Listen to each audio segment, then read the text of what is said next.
sejahtera untuk kita semua. Om Swastiastu, Namo Buddhaya, Salam Kebajikan. Puji syukur kita panjatkan kehadirat Tuhan Yang Maha Esa, karena atas izinnya kita dapat berkumpul secara virtual dalam kegiatan webinar ketiga pada pagi hari ini dengan tema Inovasi Berkelanjutan, Mendorong Green Marketing melalui riset terkini. Webinar ini merupakan bagian dari Urban Studies Webinar Series Chapter Urban Growth yang kami selenggarakan melalui kolaborasi LPPM dengan Program Studi Akuntansi dan Program Studi Manajemen Universitas Pembangunan Jaya. Yang kami hormati Bapak Ibu Pimpinan, ada Bapak Dedek Sulaiman selaku Kepala Program Studi Manajemen, lalu ada Ibu Dr. Irma Paramita Sofia selaku Kepala Program Studi Akuntansi, lalu ada Bapak Teguh selaku Kepala Bersama, dan juga beberapa pimpinan yang tidak dapat saya sebutkan satu persatu. Dan terima kasih juga kepada Bapak Ibu dosen Universitas Pembangunan Jaya serta rekan-rekan mahasiswa. Dan kami mengucapkan selamat datang dan terima kasih yang sebesar-besarnya kepada seluruh peserta yang telah hadir. Di sini saya juga ingin menyapa teman-teman dan rekan-rekan dari Universitas Mercu Buana, ada Universitas Syah Kuala, Universitas Pancang Kuning, dan beberapa rekan yang baru bergabung. Terima kasih telah hadir di acara webinar Universitas Pembangunan Jaya. Ini merupakan kehormatan bagi kami bisa berbagi ruang diskusi dan belajar bersama para peserta dari berbagai institusi pendidikan yang luar biasa. Selamat datang juga kepada narasumber kita, yaitu Bapak Dr. Muhammad Mufti Ali, STMM, founder Rumah Mikir dan Rektor Universitas Inaba. Selamat pagi Pak Mufti, selamat datang di kampus UPJ, walaupun secara virtual. Ya, selamat pagi Bu Fitri, selamat pagi Bapak Ibu sekalian, salam kenal. Salam kenal Pak Mufti. Dan moderator kita pada pagi hari ini, Bapak Dr. Ari Eksandi. Selamat pagi Pak Ari. Pagi Bu Fitri. Bapak Ibu, sebelum kita mulai acara pagi ini, izinkan saya Fitri selaku MC untuk membacakan susunan acara kita pada pagi hari ini. Pertama, pembukaan, kata sambutan dan sekapur sirih tentang riset week kelima oleh Kepala Bagian LPPM Universitas Pembangunan Jaya, dilanjutkan webinar Urban Growth, lalu diakhiri dengan penutupan dan dokumentasi. Baik Bapak Ibu yang kami hormati, kita meningkat ke acara pertama, sambutan dari Kepala Bagian LPPM UPJ, Mas Suheri Handoko MSc. Waktu dan layar kepada Mas Heri dipersilakan. Baik, Assalamualaikum warahmatullahi wabarakatuh. Waalaikumsalam. Waalaikumsalam. Terima kasih Bu Fitri atas kesempatannya. Ya, Bapak Ibu hadirin, terima kasih sekali lagi udah hadir dalam acara webinar ini. Izinkan saya selaku Kepala Bagian LPPM untuk menyambut Bapak Ibu semuanya pada pagi hari ini. Mewakilin Bapak Direktur LPPM, Bapak Dr. Edi Purwanto yang saat ini berhalangan hadir ya Bapak Ibu ya. Karena beliau saat ini ada kegiatan yang diikuti di BSD City ya sampai nanti hari Jumat. Beliau berpesan bahwa selamat datang di Universitas Pembangunan Jaya dan selamat mengikuti kegiatan ini. Pertama-tama, pastinya kami ucapkan terima kasih atas dukungan dari Bapak Ibu pimpinan Universitas Pembangunan Jaya ya, yang berasal dari mungkin dari rektorat, dari dekanat, hingga program studi. Khususnya yang pada pagi hari ini kami ucapkan banyak terima kasih kepada Bapak Kaprodi Manajemen, Bapak Dr. Dede, terima kasih Bapak Dr. Dede dan juga Ibu Kaprodi Akuntansi ya, Ibu Dr. Irma. Ucapkan terima kasih sebanyak-banyaknya yang telah banyak sekali membantu persiapan webinar kita pada kegiatan pada hari ini ya. Sehingga sama-sama kita dapat mengikuti webinar ini dalam chapter Urban Growth. Selain itu juga kami ucapkan terima kasih dan selamat datang ya sekali lagi kepada narasumber kita yang luar biasa hari ini. Ada Bapak Dr. Muhammad Mukti Ali, STMM, Beliau sudah berkenan menjadi narasumber dari kita. Terima kasih Pak Mukti atas kesempatannya di tengah-tengah kesibukan Bapak ya, kesibukannya sebagai rektor. Jadi kita sangat senang sekali ya hari ini ya Bapak Ibu ya, karena dapat mengundang seorang rektor yang bisa kita undang dalam kegiatan webinar di Universitas Pembangunan Jaya. Beliau merupakan rektor dari Universitas Indonesia Membangun ya, kalau nggak salah ya, atau Universitas Inaba yang ada di Bandung. Bapak Ibu yang kami hormati, kami sampaikan juga dari pembukaan dari Bapak Edi kemarin ya, bahwa disampaikan bahwa Research Week kali ini adalah Research Week yang kelima. Jadi tidak terasa tapi sangat terasa. Itu udah tahun kelima, karena udah 5 tahun berturut-turut gelaran ini kita laksanakan dan syukur Alhamdulillah dari tahun-tahun sebelumnya kita menyelenggarakan kegiatan Research Week ini tidak ada kendala yang sangat berarti, jadi semuanya berjalan dengan lancar dari kegiatan webinar, kegiatan workshop, diseminasi, hingga nanti publikasi berupa buku. Alhamdulillah kita sudah dapat menerbitkan 5 buku sebelumnya. Dan hasilnya pun kita dapat terima bersama ya Bapak Ibu semuanya ya. Dan dari mendapatkan ilmu dan narsum-narsum yang luar biasa background yang kita undang dari tahun-tahun sebelumnya. Dan untuk buku kami masih mengundang ya Bapak Ibu ya. Mungkin dari Urban Growth di sini ada Bapak Ibu dari dosen manajemen maupun dosen akuntansi dapat menjadi kontributor dalam buku nanti Pumpunan Kajian Urban untuk edisi ke-6. Mungkin demikian saja Bapak Ibu yang dapat kami wakili sambutan dari Bapak Direktur LPPM pada hari ini yang berhalangan hadir. Kami berharap Bapak Ibu maupun nanti di sini ada rekan mahasiswa maupun dari eksternal UPJ yang disampaikan oleh Ibu Fitri tadi dapat mengambil banyak ilmu dari sosok narasumber kita yang luar biasa pada pagi hari ini. Selamat mengikuti webinar chapter Urban Growth kali ini dan sekian dari saya. Wassalamualaikum warahmatullahi wabarakatuh. Saya kembalikan ke MC Bu Fitri ya. Monggo Bu Fitri. Waalaikumsalam. Terima kasih Mas Heri. Ya benar Bapak Ibu, ini nggak terasa ya, ternyata sudah 5 tahun Research Week ini berlangsung. Acara webinar pagi ini merupakan rangkaian dari Research Week kelima yang memang kita kolaborasi antara LP2M dengan program studi yang ada di UPJ. Research Week ini juga menjadi sarana untuk menampilkan hasil dari penelitian maupun pengabdian kepada masyarakat yang telah dihasilkan oleh Sivitas Akademika UPJ, baik kepada internal UPJ maupun kepada pihak eksternal. Sama seperti tahun lalu, sebelumnya tadi sudah dijelaskan oleh Mas Heri, webinar, workshop, nanti pada hari Rabu pengelola jurnal, dan diakhiri dengan kegiatan publikasi dan membuat buku bersama. Ini tidak hanya oleh prodi yang bersangkutan, tapi juga kita semua program studi bisa mengikuti rangkaian dari urban yang lain. Baik, tanpa berpanjang kata, kita bisa mulai acara ini dengan topik inovasi berkelanjutan mendorong green marketing melalui riset terkini.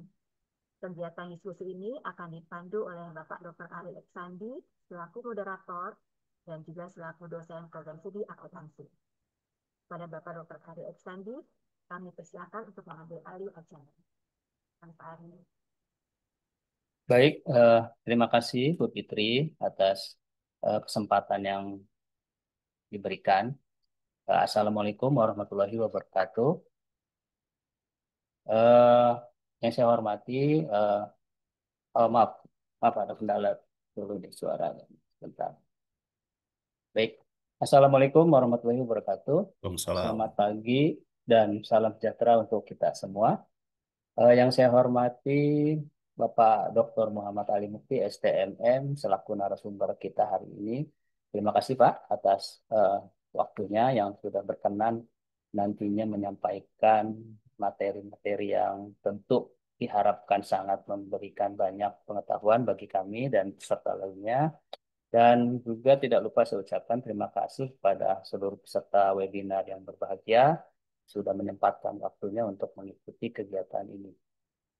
Perkenalkan, saya Ari Eksandi dari Program Studi Akuntansi Fakultas Humaniora dan Bisnis Universitas Pembangunan Jaya yang nantinya akan memandu jalannya acara webinar kita hari ini sebagai moderator. Selamat datang dalam acara Urban Studies Webinar Series Chapter Urban Growth yang merupakan bagian dari rangkaian Research Week Universitas Pembangunan Jaya yang memang kegiatan ini adalah rutinitas tahunan di Universitas Pembangunan Jaya. Topik webinar kita kali ini sangat menarik, yaitu inovasi berkelanjutan mendorong green marketing melalui riset terkini.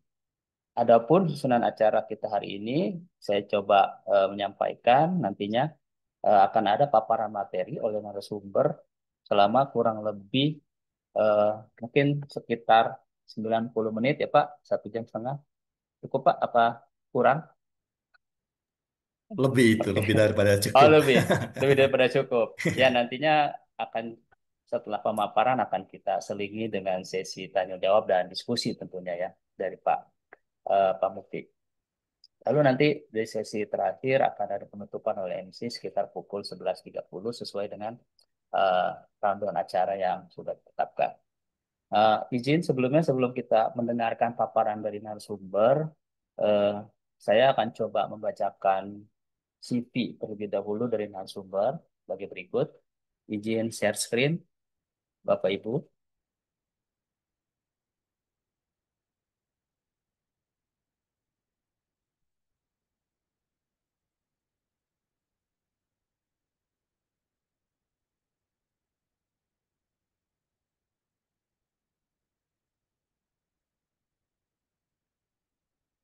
Baik, eh, sudah bisa dilihatkah tampilan dari CV Pak Dr. Muti Ali? Sudah Pak Eh, Ali?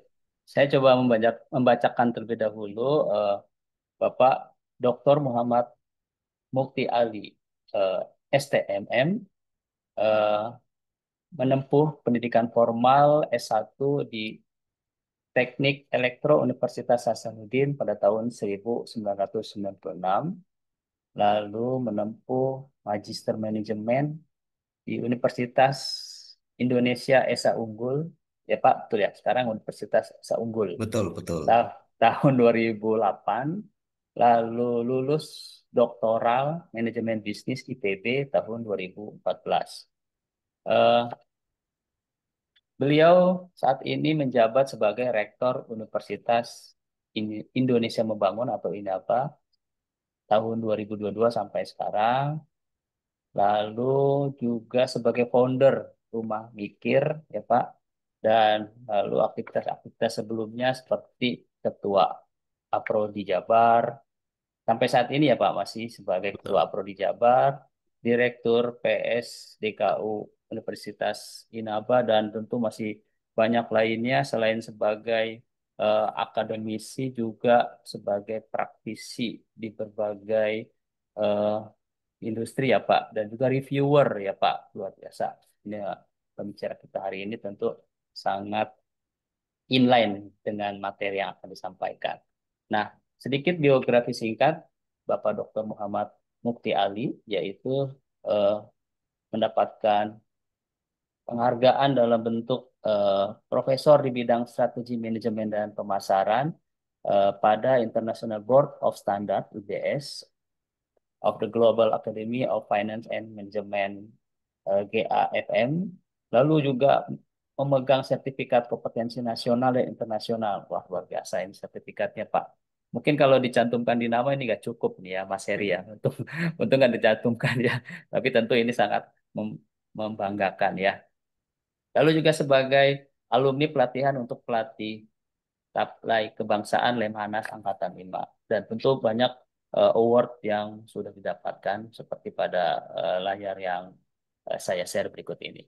Mungkin itu sedikit tentang eh, CV dari Bapak Dr. Muhammad Mukti Ali STMM. Selanjutnya, eh, baik mungkin tanpa berlama-lama, mari kita eh, sambut narasumber kita, Bapak Dr. Muhammad Mukti Ali STMM, yang juga Rektor Inaba dan founder Rumah Mikir, kepada Bapak Dr. Muhammad Mukti Ali STMM. Waktu dan layar kami persilakan. Terima kasih Pak Ari, Bapak Ibu sekalian, teman-teman dari UPJ dan dari kampus lain yang sudah hadir ya. Sekali lagi saya mengucapkan terima kasih sudah diberikan kesempatan untuk berbagi ya, untuk sharing terkait dengan topik yang menarik, yaitu bagaimana inovasi berkelanjutan bisa mendorong green marketing untuk riset-riset yang akan datang. Saya izin share screen Bapak Ibu sekalian. Jadi tadi sempat kami diskusi, Bapak Ibu, terkait dengan apa topik ini. Tadi topik ini sebetulnya sangat inline sekali ya, sangat inline dengan apa yang dicanangkan oleh kementerian yang baru, Kemendikbudristek, yaitu kampus berdampak. Jadi diharapkan nantinya topik-topik yang akan datang, yang akan menjadi penelitian maupun yang menjadi untuk pengabdian kita ya, itu harusnya bisa berdampak. Bukan hanya terhadap kampusnya, terhadap dosennya atau mahasiswanya, tapi bisa berdampak kepada masyarakat luar. Nah, di hari ini kita coba diskusi ya, coba sharing ya kan bagaimana isu dan arah penelitian terkini saya sebetulnya terkait dengan green marketing. Jadi ada beberapa hal isu terkini yang bisa kita jadiin landasan nantinya menjadi pattern kita yang menjadi pola kita di dalam melakukan riset maupun pengabdian. Tadi saya ceritakan hibah yang kali ini saya dapat untuk di fundamental, tapi setelah direview sama asesor disuruh pindah ke terapan. Tapi problemnya saya ceritakan eh, areanya disuruh pindah ke terapan, tapi anggarannya nggak disuruh rubah. Nah, itu yang berat ya. Karena terapan sudah pasti nantinya adalah membutuhkan biaya yang sangat tinggi. Sehingga nanti ke depannya Bapak Ibu sekalian, dengan adanya sesi ini, bisa jadi nanti ke tahun depan pada saat hibah-hibah penelitian sama pengabdian, ah, bisa masuk ke terapan semuanya gitu. Sehingga hibah yang kita peroleh akan semakin menjadi besar. Begitu Bapak Ibu sekalian. Harapannya begitu ya. Karena apa? Karena sudah pasti kalau dia bicara sustainable inovasi, bicara green marketing, harusnya bentuknya implementasi, artinya sudah terapan yang bisa diimplementasikan di dunia eh, industri maupun dunia usaha dan dunia kerja. Harusnya begitu. Riset-riset kita yang kita lahirkan itu harusnya bisa menjadi riset-riset terapan. Nanti ke depannya saya pikir arahnya akan ke sana sehingga betul-betul berdampak. Bapak Ibu sekalian, kalau kita lihat ya dari skema yang saya gambarkan ini, jadi green marketing itu ternyata dalam riset-riset itu bisa menjadi suatu strategi utama Bapak Ibu sekalian, yaitu untuk mendorong inovasi berkelanjutan namanya. Salah satu pendorong dari inovasi berkelanjutan adalah green marketing, sesuai dengan topik atau tema yang diambil oleh Universitas Pembangunan Jaya. Nah, dari hasil riset-riset yang saya baca ya, ternyata hasil penelitian menunjukkan kinerja bisnis itu meningkat, Bapak Ibu sekalian. Nah, ini menarik ya. Jadi bisa meningkatkan kinerja bisnis dan juga bisa meningkatkan kesadaran konsumen ya, produsen maupun konsumen terkait dengan green, terkait dengan green business, pokoknya segala sesuatu yang berbau dengan hijau, Bapak Ibu sekalian. Jadi ternyata memang dibutuhkan. Sekarang ini bagaimana kita membentuk pola pikir ya, khususnya kepada konsumen dan produsen melalui riset-riset ya kan bahwa untuk memberikan jawaban kata mereka bahwa ini akan berdampak loh dan dampaknya bukan hanya terhadap planet kita, bukan terhadap people kita manusia, tapi terhadap bisnis juga berdampak ternyata. Akan tetapi Bapak Ibu sekalian, itu ada tantangan ternyata Bapak Ibu. Jadi Bapak Ibu nanti akan mengenal namanya greenwashing. Nah, greenwashing bukan mesin cuci hijau ya. Jadi greenwashing itu adalah statement yang dilakukan oleh produsen yang dia sampaikan bahwa produknya adalah green. Padahal tidak sebetulnya Bapak Ibu sekalian. Nah, statement sempat inilah yang akan mempengaruhi juga di dalam perkembangan terhadap bisnis atau green business maupun green marketing. Karena apa? Karena akan mempengaruhi. Oh, ternyata dia bukan green kok, tapi mengatakan dia green gitu. Nah, kemudian tantangan berikutnya adalah adanya terkait dengan literasi digital yang mau tidak mau hal inilah Bapak Ibu sekalian sehingga banyak literasi-literasi yang sumbernya tidak bagus itu menjadi referensi. Nah, literasi digital ini menjadi penghambat juga di dalam perkembangan green marketing khususnya untuk penggerak utama dari sustainable innovasi namanya. Begitu Bapak Ibu sekalian. Jadi bagaimana sih sebetulnya green inovasi dan keunggulan kompetitif? Ada penelitian di tahun 2023, orang Indonesia melakukan penelitian yang dilakukan oleh Putri dan Rianto, Bapak Ibu sekalian, kalau kita akan merujuk kepada risetnya mereka, bahwa ternyata menyampaikan hasilnya orientasi green marketing yang dikombinasikan dengan inovasi hijau dan keunggulan kompetitif dapat meningkatkan kinerja pemasaran ramah lingkungan di sektor UMKM Indonesia. Nah, dari riset yang ini Bapak Ibu sekalian, kita bisa tuh mulai ke depannya itu kelihatannya ini riset-riset ini perlu dikembangkan juga gitu loh. Khususnya untuk sektor UMKM yang memang menjadi sokok guru ya sampai sekarang adalah terbukti pada saat pandemi COVID kemarin bahwa banyak perusahaan besar yang rontok di tengah jalan, yang lambat berubah, tapi UMKM masih bisa bertahan. Tapi alangkah baiknya ke depannya memang di sektor UMKM pun sudah melakukan inovasi hijau, ya kan? Melakukan green marketing, produknya juga harus green product dan seterusnya. Jadi di sini ketahuan di dalam hasil risetnya si Putri dan Rianto di tahun 2023, inovasi hijau berperan sebagai mediator penting. Jadi menjadi intervening maupun mediasi ya di dalam penelitian di dalam satu variabel. Ini bisa diakses Bapak Ibu sekalian, bisa diakses di jurnal di AAS namanya. Kemudian di Malaysia juga pernah dilakukan terkait antara green inovasi dan keunggulan kompetitif.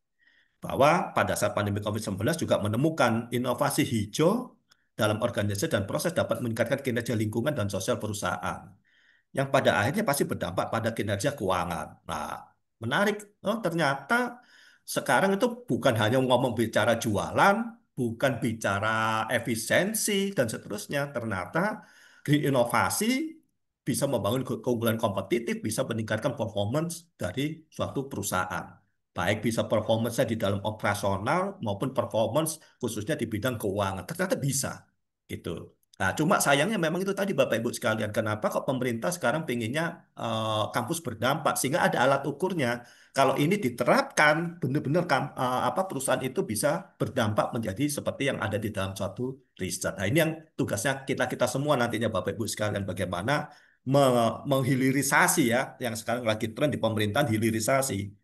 Menghilirisasi produk-produk kampus, yaitu bentuknya riset maupun pengabdian, tapi yang bisa diimplementasikan untuk dunia usaha, dunia industri, dan dunia kerja. Nah, itu tugas kita semua, Bapak Ibu sekalian. Dibutuhkan sinergi di antara kita.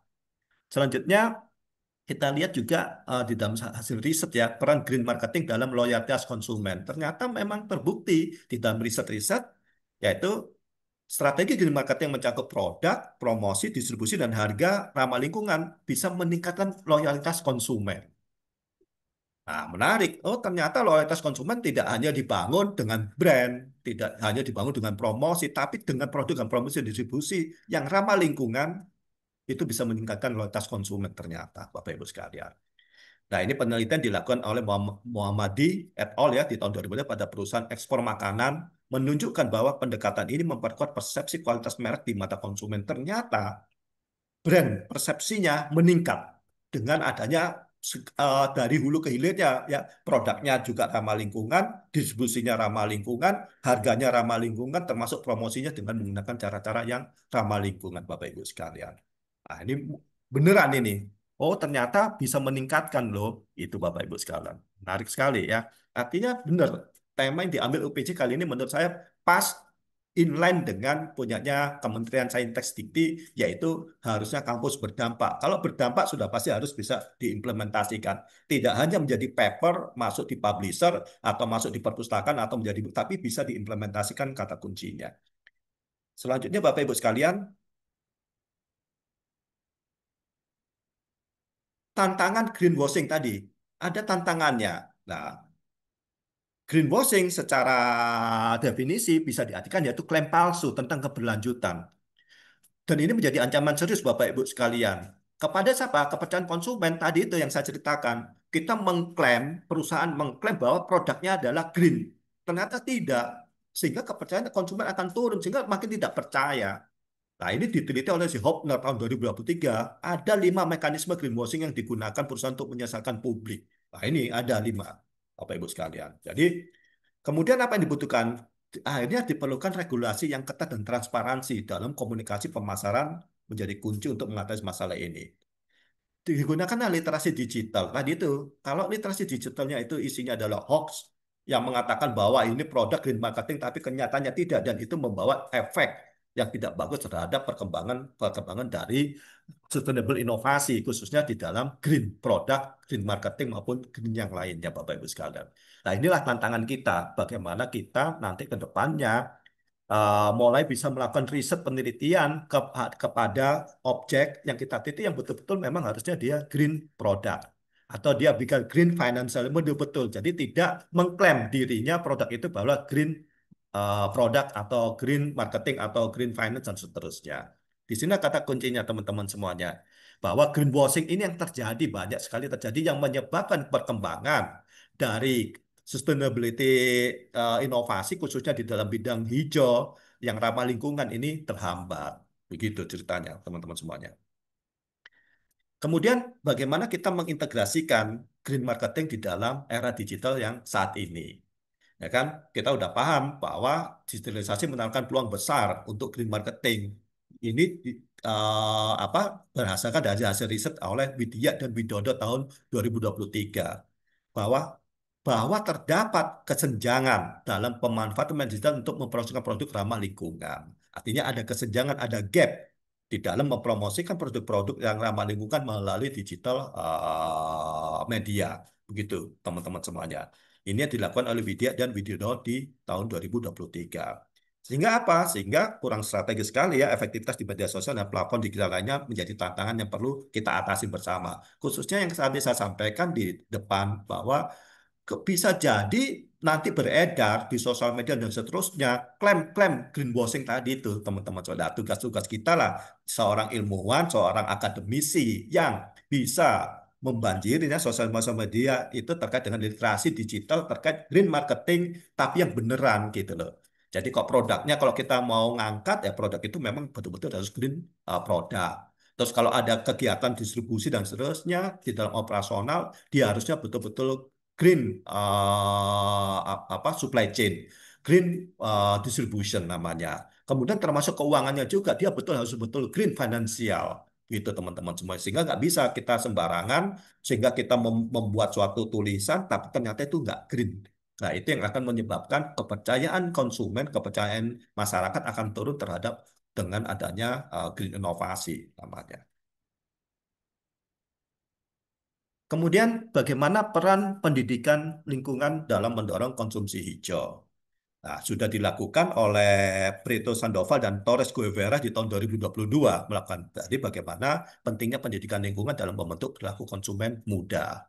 Nah, inilah salah satu peran dari pendidikan tinggi, yaitu bagaimana kita bisa mengintervensi pola pikir konsumen terkait dengan lingkungan hijau namanya. Dari konsumsi, dari pengolahan sampai dengan pengolahan akhirnya harusnya semuanya sudah masuk ke dalam lingkungan hijau. Nah, kemudian sudah pasti adanya pelatihan tentang ekonomi sirkular yang berkelanjutan di perguruan tinggi. Itu bisa meningkatkan kecenderungan masyarakat untuk mengadopsi kebiasaan konsumsi yang lebih ramah lingkungan. Nah, ini ada, Bapak Ibu sekalian, hasil risetnya ada. Gitu. Kemudian Bapak Ibu sekalian, bagaimana arah penelitian yang dapat dieksplorasi ya, pengembangannya, bagaimana sih sebetulnya? Jadi ada pengembangan indikator untuk mengukur efektivitas green marketing dalam meningkatkan kinerja bisnis dan berkelanjutan lingkungan. Perlu adanya studi longitudinal, jadi secara terus-menerus untuk memahami dampak, dampak jangka panjang dari strategi green marketing terhadap loyalitas konsumen. Jadi memang tidak bisa kita penelitian hanya satu, ini bisa jadi penelitian payung yang panjang, ya kan? Sehingga kita tahu benar nggak sih ada dampaknya secara jangka panjang terhadap loyalitas konsumen. Kemudian perlu yang dilakukan adalah analisa terkait dengan peran teknologi digital untuk memperkuat atau menghambat implementasi green marketing khususnya di sektor UMKM. Jadi perlu ada riset-riset tersendiri terkait dengan analisa peran teknologi digitalnya. Kemudian selanjutnya adalah harus ada evaluasi kebijakan dan regulasi yang mendukung praktek green marketing dan mencegah greenwashing. Nah, Bapak Ibu sekalian, tadi menarik sekali ya, output yang bisa dilakukan dalam apa riset Wix ini adalah salah satunya buku. Bisa jadi Bapak Ibu juga bisa mengeluarkan suatu bentuknya adalah naskah akademik yang terkait dengan sustainable inovasi, khususnya di dalam green marketing maupun green inovasi. Bapak Ibu bisa mengeluarkan. Nah, hasil naskah akademik yang Bapak Ibu rancang itu yang Bapak Ibu bisa dorong ke Kementerian Lingkungan Hidup, bisa Bapak Ibu dorong kepada Kementerian Perdagangan dan seterusnya. Untuk apa? Untuk menjadi guidance sebetulnya teman-teman semuanya. Menjadi guidance pemerintah di dalam mengambil kebijakan dan regulasi. Nah, itu menarik.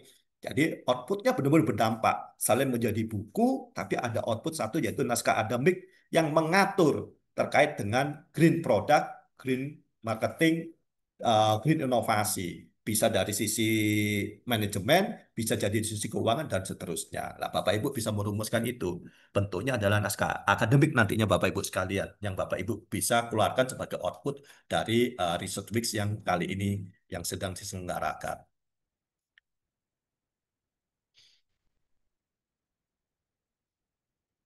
Selanjutnya, teman-teman semuanya, ini ada riset-riset ya, yang bisa kita eh, lihat ya, yang bisa kita jadikan panduan ya di beberapa bidang yang sengaja saya carikan, yaitu pertama green marketing dan transformasi keuangan berkelanjutan. Nah, nanti teman-teman yang di bidang keuangan, bidang akuntansi, ini bisa dipakai sebetulnya. Apa aja? Salah satunya top temanya adalah bagaimana analisis peran sektor keuangan, baik bank, financial teknologi, lembaga keuangan mikro dalam mendorong pembiayaan hijau, yaitu green financing. Dan insentifnya bagi pelaku usaha yang mengadopsi green marketing lah. Ini yang saya sampaikan tadi, teman-teman semuanya. Bahwa dengan teman-teman melakukan ini akan bisa menjadi naskah akademik, menjadi guidance pemerintah di dalam melakukan pembiayaan hijau, ya kan, dan bentuknya insentif kepada pelaku usaha yang mengadopsi green marketing. Nah, ini bisa nantinya keluarnya naskah akademik namanya yang dikeluarkan oleh UPJ, bentuknya rekomendasi kepada pemerintah. Harusnya begini loh sebetulnya gitu, sehingga pada saat UMKM meminta loan, meminta kredit, harusnya yang diberikan kredit saatnya adalah yang sudah mengadopsi green inovasi, baik dari pemasarannya, dari pengelolaan produknya, pengolahan limbah produknya, sampai kepada keuangannya. Harusnya begitu teman-teman semuanya. Jadi nggak berdiri sendiri mereka. Nah, harusnya ada kebijakan-kebijakan seperti itu. Yang bisa melakukan memberikan masukan hanya ada di perguruan tinggi. Nah, teman-teman lah di sini peluangnya teman-teman untuk bisa membuat naskah akademik yang bisa memberikan masukan terhadap pemerintah, ya kan, terkait dengan peran sektor dari keuangan. Itu. Kemudian studi empirisnya tentang keterkaitan antara praktik green marketing dengan akses pembiayaan hijau. Tak bisa. Tema utamanya analisa peran sektor keuangan kita turunkan menjadi studi empirikal, yaitu terkait dengan akses pembiayaan hijau gitu, termasuk penggunaan dari ESG scoring, yaitu environmental, sosial, sama governance dalam penilaian kredit usaha. Nah, ini perlu kan gitu teman-teman. Jadi nantinya ke depannya harusnya sudah mulai diatur dengan law enforcementnya dari pemerintah yang memberikan aturan. Oke, kami menyediakan uang untuk loan, untuk soft loan kepada UMKM dengan catatan, ngomongnya begitu. Inovasinya harus inovasi hijau. Artinya dari hulu ke hilir, dari input, proses, sampai outputnya, mereka harus dengan menggunakan konsep inovasi hijaunya. Dari bahan bakunya, proses produksinya, distribusinya, pemasarannya, sampai keuangannya, dia harusnya sudah menggunakan semua adalah inovasi green, inovasi hijau namanya. Itu teman-teman semuanya.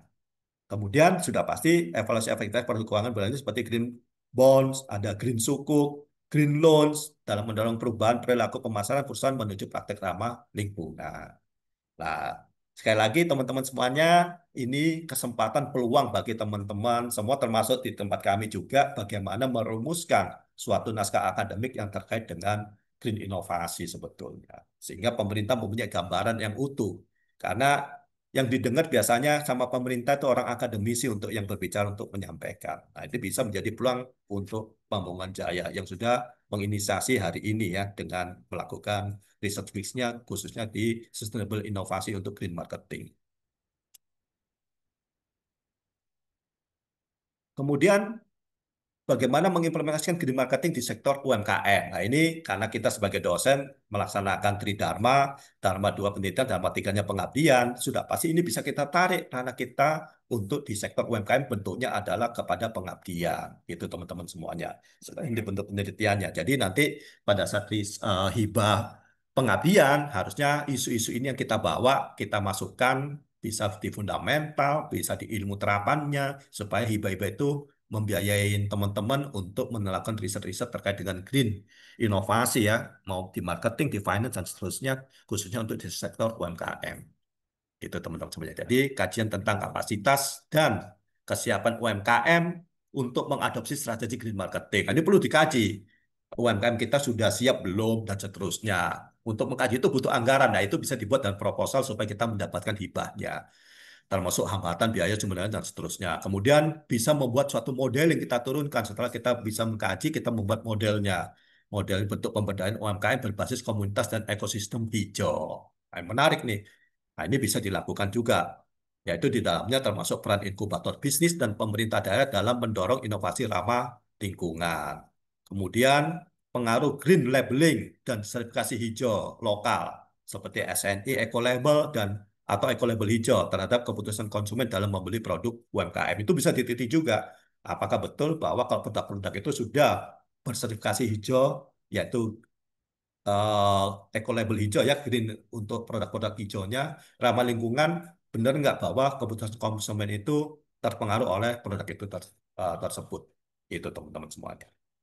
Kemudian selanjutnya adalah bagaimana green marketing dengan daya saing bisnis. Nah, ini juga bisa dilakukan riset-riset nanti ke depannya seperti itu. Jadi penelitian mengenai dampak green marketing terhadap keunggulan kompetitif jangka panjang. Nah, ini biasanya orang melakukan riset yang payung ya, yang bisa termnya bisa 2 sampai 3 tahun. Nah, itu ada juga hibah-hibahnya di pemerintah juga terkait dengan riset-riset yang jangka panjang, khususnya dalam sektor yang memiliki persaingan ketat seperti industri makanan, fashion, dan kosmetik. Nah, objeknya sudah bisa diarahkan di makanan, fashion, maupun di kosmetik. Bentuknya bisa studi komparatif antara perusahaan yang menerapkan green marketing maupun yang konvensional. Terkait apa? Loyalitas pelanggan, brand trust, sama pangsa pasar. Gitu. Kemudian apalagi yang bisa yang yaitu analisa tentang adaptasi strategi pemasaran hijau dalam menghadapi tekanan kompetitif global dan perubahan regulasi, khususnya untuk ekspor produk yang harus memenuhi standar lingkungan internasional. Nah, tema-tema yang tadi saya sampaikan itulah bisa menjadi guidance awal kita, Bapak Ibu sekalian.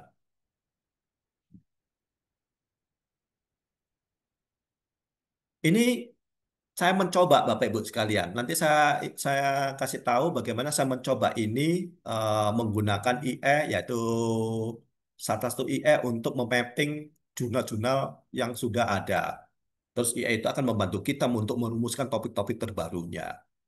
Nah, teknologi-teknologi seperti itu sangat dibutuhkan buat kita. Kalau zaman kita dulu untuk mapping jurnal ya, kita harus mengumpulkan secara manual, kita baca satu persatu jurnalnya, kemudian kita bikin tabulasi sehingga kita bisa mengklasifikasi, baru kita bisa bisa memapping sehingga kita ketemukan topik yang baru sehingga bisa membentuk model baru. Tapi sekarang dengan kemajuan teknologi kita bisa dibantu dengan cepat. Nanti saya kasih tunjuk di apa di akhir paparan ini Bapak Ibu sekalian. Jadi topik-topik yang bisa kita ambil terkait dengan isu-isu utamanya Bapak Ibu sekalian ya, terkait dengan green marketing dan keuangan berkelanjutan. Nah, jadi sustainability finance namanya, sustainability finance ya. Pertama yaitu bisa aja nanti teman-teman yang ada di financial ya, di financing, di keuangan maupun di akuntansi, peran green financing dalam mendorong implementasi green marketing di sektor UMKM. Nah, ini bisa Bapak Ibu bisa melakukan penelitian terkait hal tersebut. Nah, ini bisa juga dibawa ke ranahnya untuk pengabdian bagaimana kita meneliti UMKM-UMKM yang masih tradisional, terus kita gunakan green financing-nya, kemudian dampaknya apa sih terhadap sektor UMKM tersebut. Kemudian dampak ESG, environment, sosial sama government, disclosure terhadap strategi green marketing pada perusahaan terbuka di Indonesia. Ini juga bisa diteliti. Objeknya adalah perusahaan-perusahaan terbuka ya yang udah listing dan seterusnya. Kemudian topik yang ketiga adalah analisa keterkaitan green marketing dengan inisiatif perbankan hijau di Asia Tenggara. Ini bisa mulai kita membandingkan kegiatan-kegiatan yang ada di perbankan di Asia Tenggara. Yang keempat, bisa juga green bond sebagai instrumen pendukung promosi produk ramah lingkungan. Nah, ini topik-topik yang menjadi isu utama yang bisa dilakukan ke depannya, penelitian terkait dengan green marketing yang berhubungan dengan keuangan berkelanjutan. Jadi financial sustainable namanya.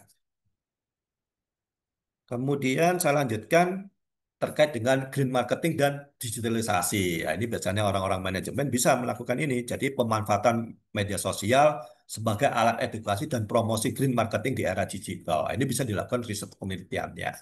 Itu. Kemudian selanjutnya topiknya adalah pengaruh teknologi digital terhadap efektivitas strategi green marketing pada generasi milenial dan Gen Z. Nah, ini juga mulai kita bisa melakukan riset-riset terkait efektivitas strategi green marketing dengan objeknya adalah generasi milenial dan generasi Z. Nah, yang lebih terbaru lagi menggunakan IoT dan blockchain dalam meningkatkan transparansi green claims. Artinya, Bapak Ibu bisa melakukan lintas program studi dengan sistem informasi maupun informatika terkait dengan riset-riset hal ini. Ya kan, bagaimana IoT dan blockchain bisa meningkatkan transparansi green claim. Artinya untuk mengurangi, mencegah adanya greenwashing tadi itu Bapak Ibu sekalian. Sehingga berita-berita nanti yang keluar itu betul-betul produk-produknya atau inovasi-inovasinya dan inovasi green, bukan lagi hoax ya, bukan lagi greenwashing gitu loh. Nah, transparansi green claim ini dibutuhkan gitu. Nah, yang paling mudah adalah dengan menggunakan IoT dan blockchain. Nah, itu bisa nanti Bapak Ibu lintas program studi untuk mendapatkan hibah jauh lebih besar peluangnya karena melibatkan lintas program studi.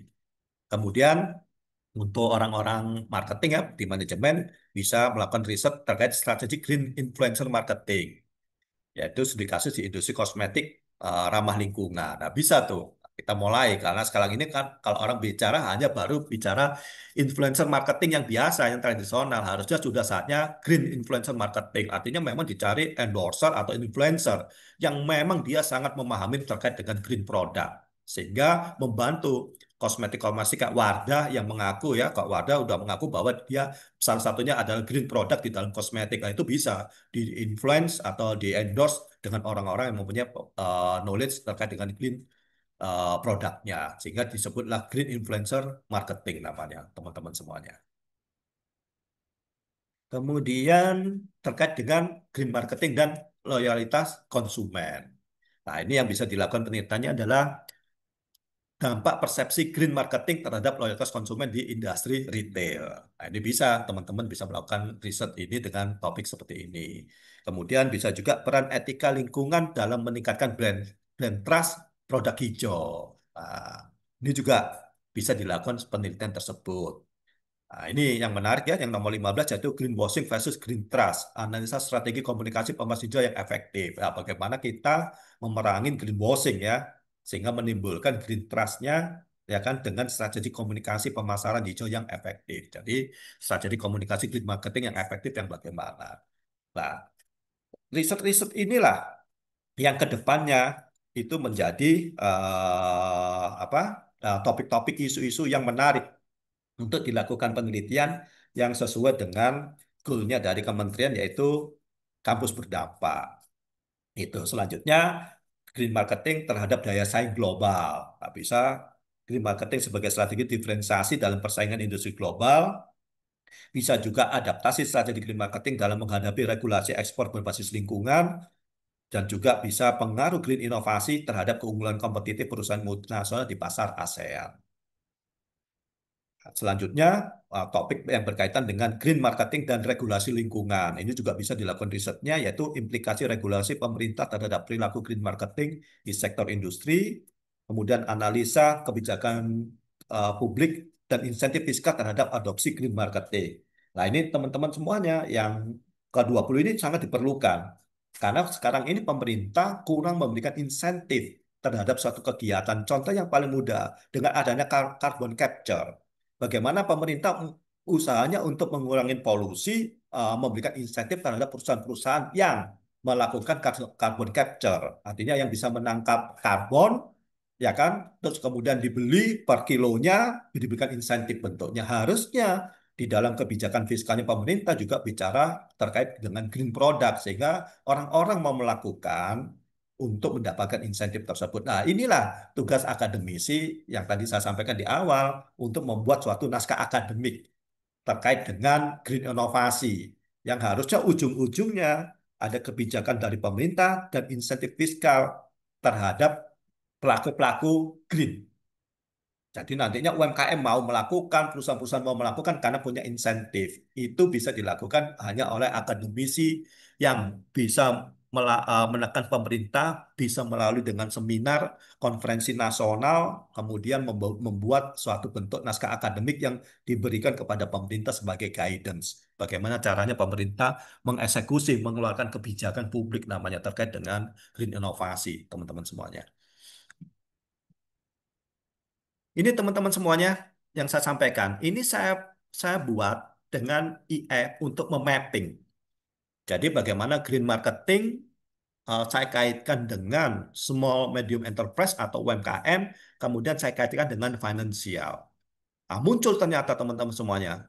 Jadi muncul beberapa literasi ya terkait dengan hal tersebut, yaitu ada UTS eco-friendly packaging. Jadi bisa di bidang ini kita bisa komunikasi perusahaan komitmen to the sustainability through marketing campaign. Ternyata bisa mereka. IE bisa membantu kita untuk memappingkan sehingga kita bisa menemukan topik baru ya kan yang sangat relevan dengan apa yang kita maukan. Dulu yang saya ceritakan, kalau kalau teman-teman juga pasti ngalamin ya, bagaimana kita memapping secara manual. Kita membaca jurnal sampai 200 jurnal, kita mengelompokkan, dibagi menjadi judul, tahun, peneliti, sampai ke variabelnya apa, toolsnya apa, hasilnya apa. Kalau sekarang udah nggak perlu, kan itu sangat waste time yang membuang waktu. Teknologi dipakai untuk membantu kita, untuk merumuskan dengan cepat sehingga kita bisa langsung, oh topik ini kelihatan yang lagi apa diperlukan untuk dilakukan riset maupun pengabdian, bentuknya penelitian maupun pengabdian. Nah, ini mudah teman-teman semuanya. Ini saya menggunakan mungkin teman-teman ada yang sudah pakai ya. Nah, pakai whimsical.com ini teman-teman semuanya. Di sini kita tinggal mau menentukan kita membuat mappingnya yang di sini apa. Kalau green marketing kita tulis green marketing. Kalau green financial kita tulis green financial. Sehingga dengan begitu dia akan bisa memappingkan dengan bagus jumlah publikasi atau penelitian-penelitian apa yang sudah pernah ada dan inilah topik-topik terbarunya. Nah, kita bisa teman-teman semuanya membuat itu dengan mudah. Sehingga teman-teman nggak perlu khawatir ya kesulitan mencari topik khususnya mahasiswa atau dosen pembimbing. Dengan bantuan iya kita bisa membuat topik-topik yang related yang baru yang ada dasarnya. Yang ada dasarnya itu riset-riset terdahulu namanya. Itu. Dengan sangat mudah sekali teman-teman semuanya. Kalau kita buka. Nah, modelnya seperti ini teman-teman semuanya. Kalau kita buka, ya kan, kita tinggal klik di sini mind mapping. Kelihatan ya teman-teman Ma- semua ya? Maaf, Bapak belum Oh, belum, tampil ini. belum, belum, belum, belum, belum. Oke, oke. Saya berarti berarti saya stop share dulu, kemudian saya share screen ulang.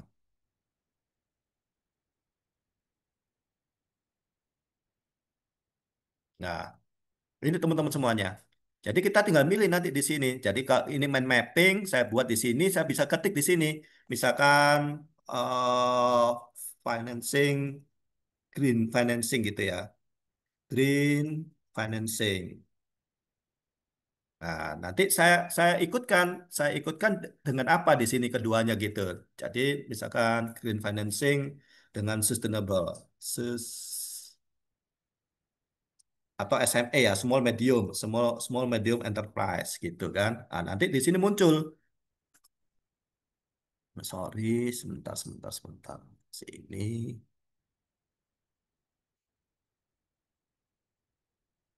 kontes.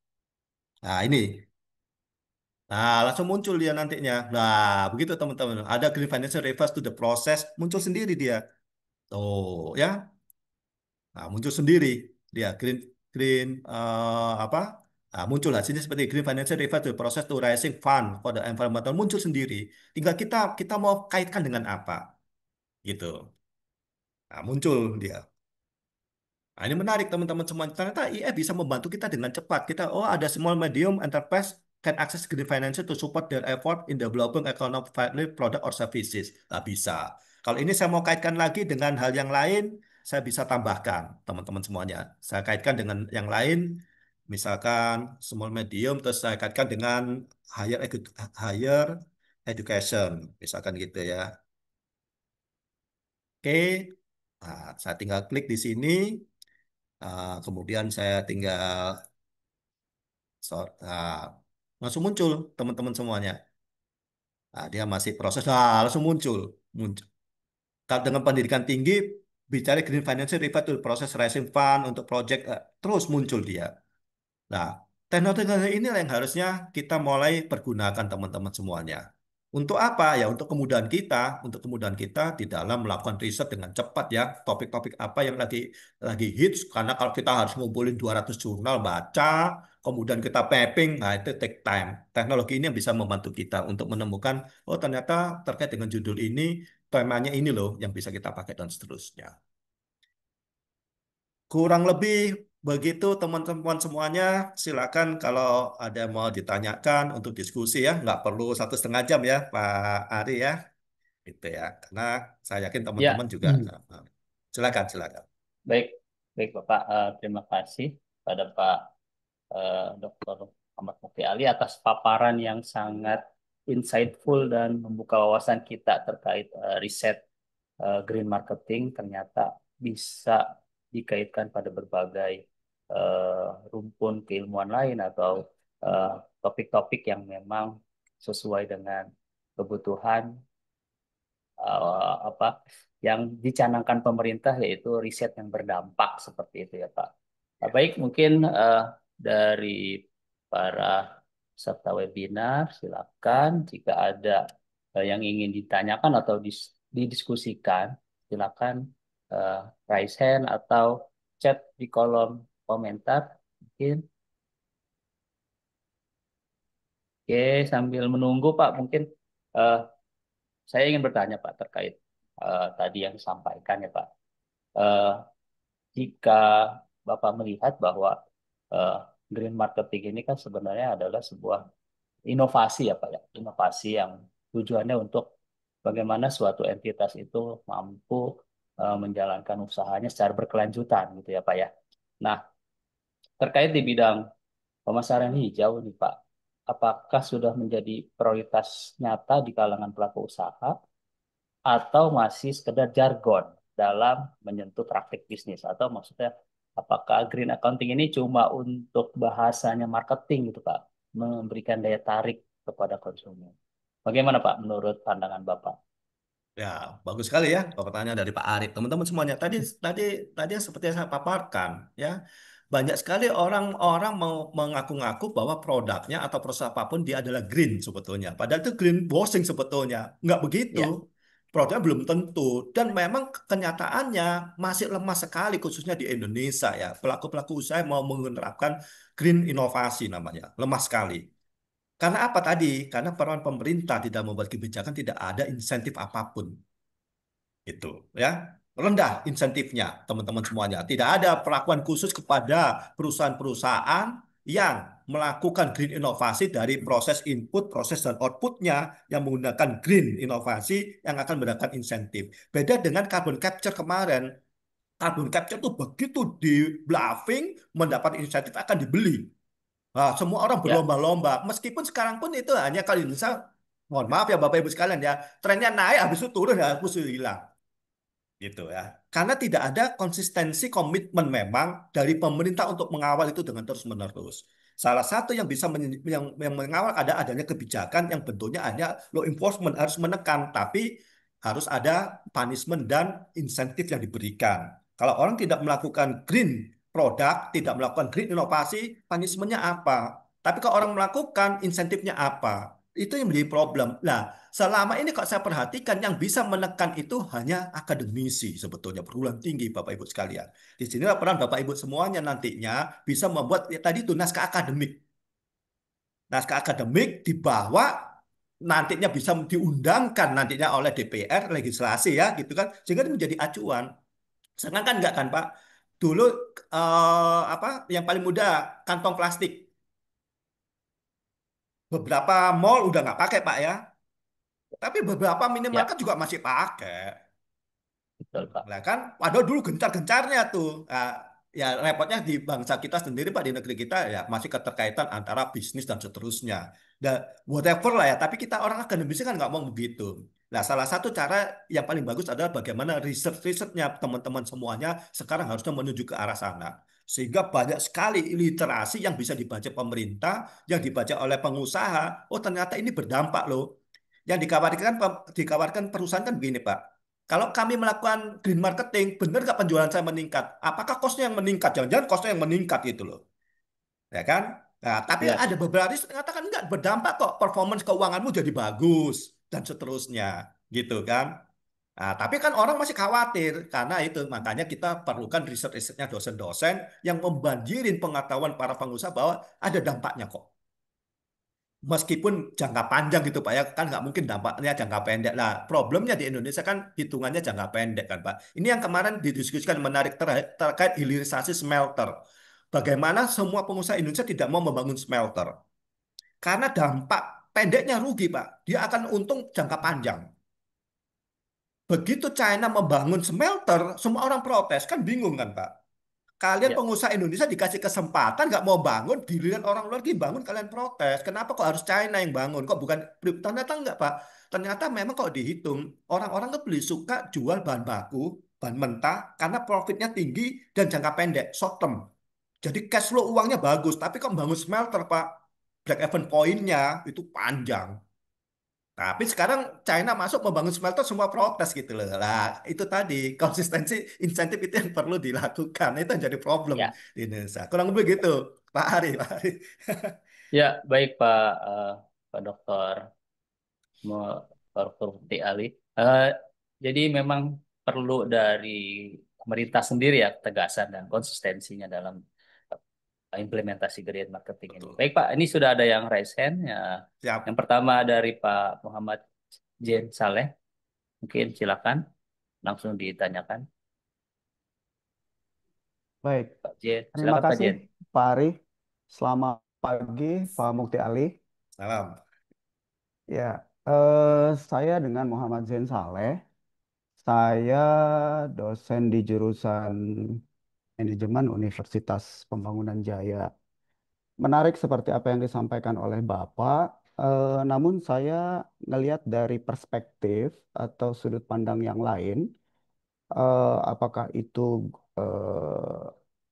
ya, sudut pandang atau perspektif dari sisi pengusaha nih, Pak. Kenapa? Karena kalau kita kaitkan dengan global dan lokal, kemudian naskah akademik dan kondisi lapangan, apalagi kalau pakai istilahnya dikti, link, and match itu kok jauh panggang dari api, Pak. Kenapa saya katakan demikian? Beberapa hasil penelitian perguruan tinggi itu sepertinya memang tumpul, Pak. Nggak pernah ada dorong atau daya pemukul. Kalau dalam istilah kesebelasan sepak bola tuh nggak ada striker yang bisa langsung nyemplungin ke situ. Iya, Ujung-ujungnya tetap politik, Pak. iya, Ujung-ujungnya politik. Sebagus apapun naskah akademik, kalau seandainya nggak punya backingan atau sokongan politik, iya, hancur, Pak. iya, Nggak akan pernah didengar itu, Pak. iya, Tapi nggak bisa disalahkan juga kondisinya karena memang fakta di lapangan, kalau kita lihat dari berita-berita yang terakhir saja, yang nggak usah perlu 10 tahun ke belakang, bahkan eh, di tahun 2025 ini memang iya, kalau kita berbicara green, gitu, apapun itu, ya faktanya di lapangan sekarang udah pada rontok, Pak, green itu. Contoh terbaru iya, adalah Sunnova Energy International di Amerika iya, yang beberapa waktu yang lalu, bahkan 1 bulan yang lalu, menyatakan pilot. Padahal iya, asetnya itu kurang lebih sekitar 5 miliar US dollar. Dan iya, tapi hutangnya iya, 8,9 miliar US iya, dollar. iya, Ya, kemudian ada juga perusahaan Amerika Solar Mosaic, itu juga sama. iya, Salah iya, satu pelopor industri green di, iya, di dunia gitu ya. iya, Rontok juga. iya, Kemudian kalau kita ngelihat ke negeri sebelah, Cina, ya. Kenapa? Karena mereka saat ini mengalami kelebihan pasokan mobil listrik yang iya, 116% lebih banyak dari yang dibutuhkan oleh pasar. iya, Belum lagi Tesla, ya. iya, Terus kemudian kalau kita berbicara tentang green, tentu kalau untuk kendaraan bermotor nggak bisa lepas dari yang namanya baterai. iya. Sekarang untuk pembuatan baterai, Nggak green. nikel nikel itu nikel itu adalah perusak alam nomor satu, Pak, Iya, untuk mendapatkan nikel itu. iya, Kemudian juga belum limbah baterainya, Pak. iya, Ini jadi masalah juga. iya, Belum untuk menghasilkan listriknya, yang namanya iya, batu bara itu adalah penyumbang polusi terbesar, Pak. Iya, Nah, jadi dari hal-hal tersebut, apalagi kalau kita berbicara tentang marketing, iya, value for money, kendaraan-kendaraan EV itu sekarang bisa sampai 60% jatuh dari harga aslinya, iya, Pak. iya, Sehingga untuk kita bisa meyakinkan masyarakat iya. bahwa green Untung. itu apakah masih masih layak untuk saat ini. Iya, Terus iya, ketambah perguruan tinggi ikut-ikutan lagi berbicara tentang penelitian ini yang terkait dengan green, yang kita semua udah tahu itu nggak bakal dipakai Pak sama perusahaan, iya, sama perusahaan Pak. iya, Perusahaan mikirnya sederhana aja Pak, untung iya, apa enggak? iya, Kalau untung mereka iya, jalanin, nggak untung mau itu berbicara inilah ini iya, ditinggalin Pak sama mereka. iya, iya, Gitu Pak. iya. Terima kasih. Terima kasih. Menarik, menarik sekali ya. Langsung saya jawab ya, Pak Ari ya. Kita Iya Pak, diskusi. ya Pak. Benar Baik. sekali Pak Zen. Benar sekali Pak. Tadi yang sampaikan juga yang Pak Ari. Memang disinilah peran pemerintah sebagai regulator sama fasilitator sebetulnya. Tadi yang saya sampaikan dulu, kantong plastik nggak boleh. Tapi banyak orang protes. Siapa? Pengusaha-pengusaha kantong plastik. Udah pasti protes. Bisnisnya langsung ambruk. Nah, termasuk sama tadi Pak. Nah, memang di sinilah diperlukan kebijakan memang. Memang benar Pak. Kalau kita membahas sesuatu tadi saya sampaikan, dengan webinar sebesar apapun kita harus punya backup karena harus dilegislasikan di DPR. Artinya harus memang ada kebijakan Komisi 10 khususnya pendidikan yang berpihak kepada kebijakan ini. Nah, tadi menarik. Ini sama dengan kasusnya Pak zaman dulu, khususnya di Indonesia Pak ya. Waktu pemberlakuan e-tol, saya ingat sekali itu. Bagaimana orang menolak e-tol. Sampai dikasih gratis pun nggak ada yang mau. Tapi law enforcement-nya pemerintah pingin mulai dikurangin gerbang tol yang menggunakan uang cash. Terus tuh, karakter perilaku di Indonesia seperti itu ternyata. Nah sama tadi yang saya sampaikan, harusnya ada punishment tapi harus ada insentif yang besar. Karena gini Pak, kenapa kok smelter hilirisasi orang-orang dulu nggak ada yang mau bangun? Karena break even point-nya jauh ya rugi. Perusahaan bangun smelter nggak ada untungnya. Sama yang Bapak sampaikan tadi. Kalau perusahaan itu bikin mobil listrik, depresiasinya 60% dari harga baru. Rugi. Nggak ada untungnya kok berbisnis itu sebetulnya. Tapi harus ada insentif. Pemerintah mencoba memberikan insentif. Insentifnya kamu bebas ganjil genap. Tapi kan hanya berlaku di Jakarta, di daerah lain nggak ada ganjil genap kok. Berarti insentif itu nggak berdampak. Kemudian dikasih insentif sama pemerintah. Bayar pajaknya lebih murah. Lebih murah bayar pajak mobil listrik dibanding pajak motor. Tapi kan itu hanya untuk 1 tahun sekali, nggak berdampak juga. Ngecas listriknya bayarnya lebih murah, dihitung-hitung. Bahkan kalau saya sendiri, saya nggak mau pakai mobil listrik karena saya hitung-hitung.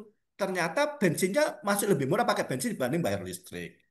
Nah, insentif-insentif inilah yang dibutuhkan teman-teman semuanya. Siapa salah satu yang bisa menekan pemerintah orang akademisi memang. Nah, banyak kasus-kasus yang kemarin itu, Bapak Ibu sekalian. Begitu akan misi ngomong bla bla bla bla bla bla semua, tapi tetap harus diperkuat dengan unsur politis karena di Indonesia memang bicaranya political, political wish-nya sangat tinggi gitu loh, ya kan untuk kepentingan pemerintah. Saya sepakat dengan Pak Zen. Benar nggak sekarang? Ya itu tadi, karena kita di dunia akademis ya kita mulai, karena buktinya ada riset Pak. Ada riset yang mengatakan ternyata kalau ada perusahaan yang melakukan itu bisa meningkatkan performance kinerja keuangannya, bisa menambah loyalitas konsumen. Risetnya ada beneran, gitu kan. Tapi kalau ini riset ini dilakukan secara masif bagus, bener. Link and match, buktinya banyak riset-risetnya pendidikan tinggi nggak dipakai sama dunia industri, dunia usaha, dan dunia kerja. Bener, saya sepakat sekali. Makanya kemarin pemerintah mencoba memberikan jembatan yaitu Kedereka sama sama apa ya kemarin kok bangsa ya Kedereka dipakai untuk kalau perusahaan-perusahaan punya masalah tolong nanya ke akademisi untuk dilakukan risetnya gitu dibanding manggil konsultan kan begitu kan Pak ya manggil konsultan jauh lebih mahal manggil dosen sebenarnya nggak mahal gitu manggil perguruan tinggi. Nah, inilah yang harus kita bangun teman-teman semuanya. Bagaimana kita membangun bahwa hasil risetnya pendidikan tinggi itu dasarnya adalah kebutuhan dari industri. Kan gitu ngomongnya. Harusnya gitu ya. Sehingga apa yang dilakukan dipakai. Bahkan ya pemerintah sekarang mencoba menjembatanin itu. Makanya diminta berdampak gitu. Bagus Pak, saya sepakat.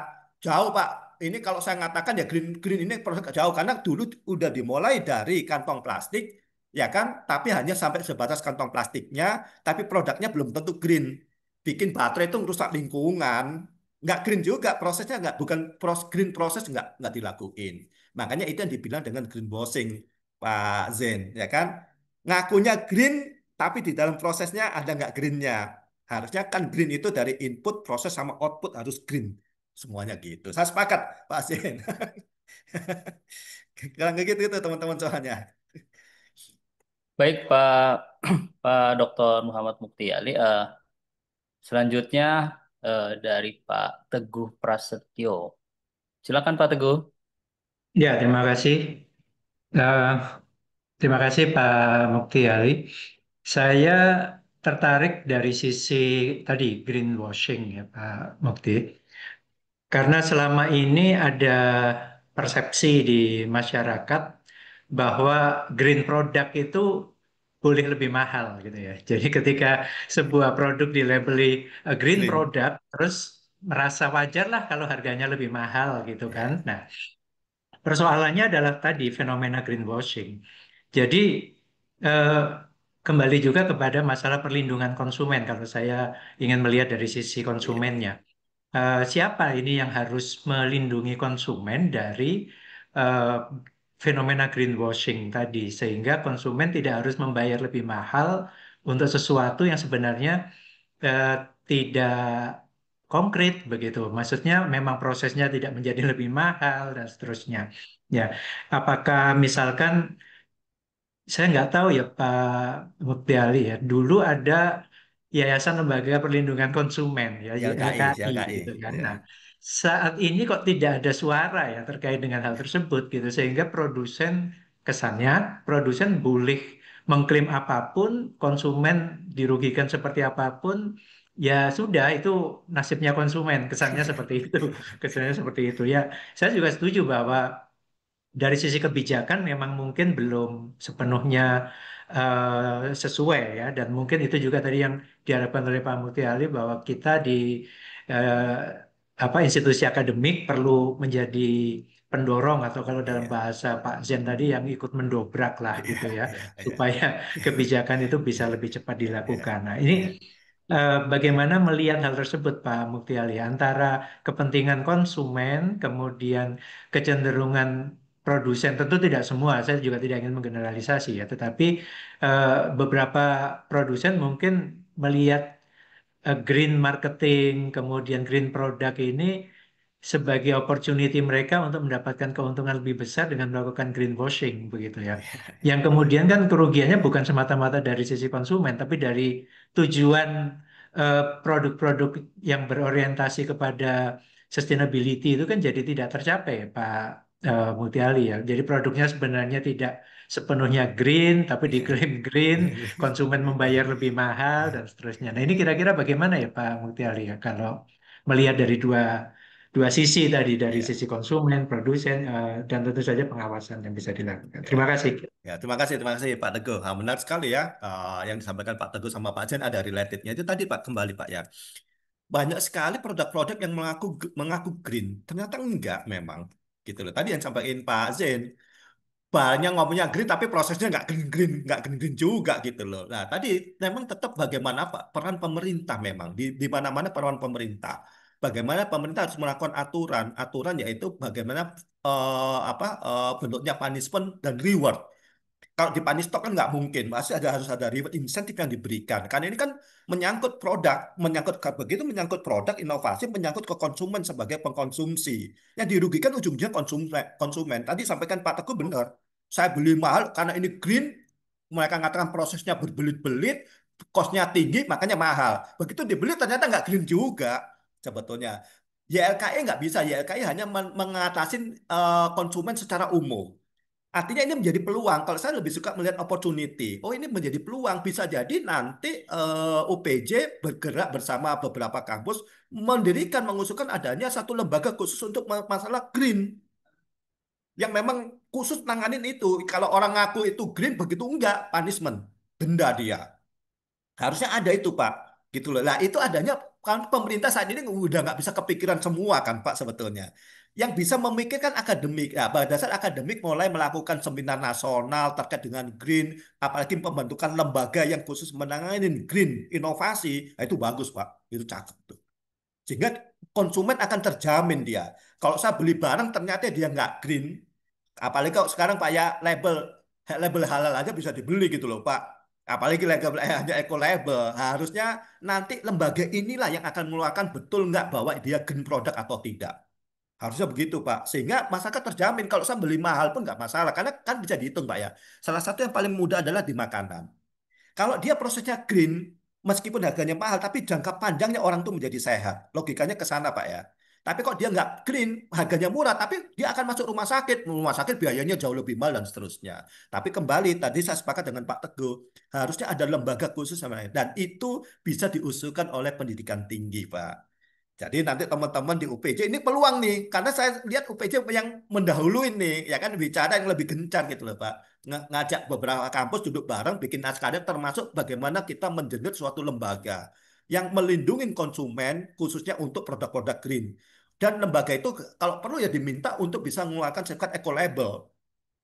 Kan gitu kan Pak. Jadi prosesnya dari input bahan bakunya, diprosesnya harus green, di delivery juga harus green, dipasarkan juga dengan green. Harusnya ngomongnya begitu. Kembali, peran pemerintah sebagai fasilitator dan regulator harus berani mengeluarkan insentif dan punishment-nya. Kan gitu kan. Insentifnya kan nggak harus uang kan Pak ya. Misalkan kalau orang produsen benar-benar green, pajaknya dikurangin. Itu kan insentif sehingga harga jualnya menjadi turun. Ini kan nggak, udah prosesnya berbelit-belit, kosnya tinggi, pajaknya juga tinggi gitu loh. Ya harganya di pasar makin nggak karu-karuan. Nah, di sini tadi tapi sepakat sama Pak Zen, tetap unsur politik ada, political will namanya. Nah, pasti teman-teman ada sebagian dosen yang juga berafiliasi dengan teman-teman yang ada di partai politik. Didorong lah itu masuk ke ranahnya DPR supaya bisa diundangkan. Begitu diundangkan Pak, cakep deh. Saya yakin berhasil. Kurang lebih gitu, Pak Teguh, terima kasih. Gitu, Mas Ari. Ya, baik Pak Mukti. Intinya bagaimana peran pemerintah ya Pak. Nah, mungkin ke depannya kita berharap ada dosen yang juga aktif di partai politik dan Ya, punya punya power gitu ya Pak punya power. Ya, di Senayan gitu ya. Senayan. Ya, ya, tentu ini kan eh, kita para akademisi tidak hanya menggagas sebuah konsep, Ya, tapi sebagus apapun konsep ketika itu ya, tidak disahkan di ya. Senayan sana, Nggak percuma bisa, saja. nggak akan jalan, nggak akan Bisa, jalan. ya. Ya, Ya, saya setuju tadi. Saya jadi teringat tentang bagaimana awalnya CSR dulu sebelum ada kewajiban dari pemerintah melalui Undang-Undang tahun 2007 eh, mau tidak mau perusahaan mengungkapkan kegiatan ya, CSR-nya. Sudah ya, ada punishment-nya, tapi terkait reward-nya itu masih hanya sebatas eh, peningkatan citra perusahaan saja, belum ya. dalam bentuk eh, keuangan, Insentif nyata, misalkan insentif nyata, insentif insentif nyata, nyata. contoh potongan pajak. Nah, Ya, mungkin kalau pemerintah mau eh, memberikan sedikit perhatian ya terkait perihal tersebut, tentu banyak perusahaan yang atau entitas-entitas bisnis yang berbondong-bondong ya Pak ya betul. menerapkan implementasi green marketing ini. Karena green marketing itu kan satu rangkaian ya. Kalau saya melihat dari paparan Pak Mukti itu tadi mulai dari proses produksinya ya Pak ya. Di Ya, mana itu harus benar-benar green, lalu marketingnya ya. ya.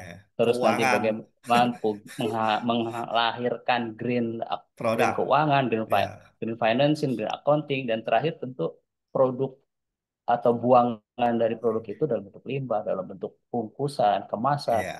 harus green juga ya Pak ya. Green juga, harus green juga.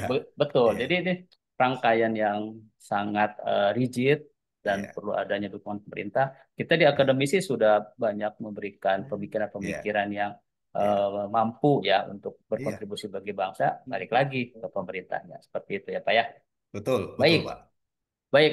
Mungkin ada dari audiens lain yang ingin ditanyakan, silakan raise hand.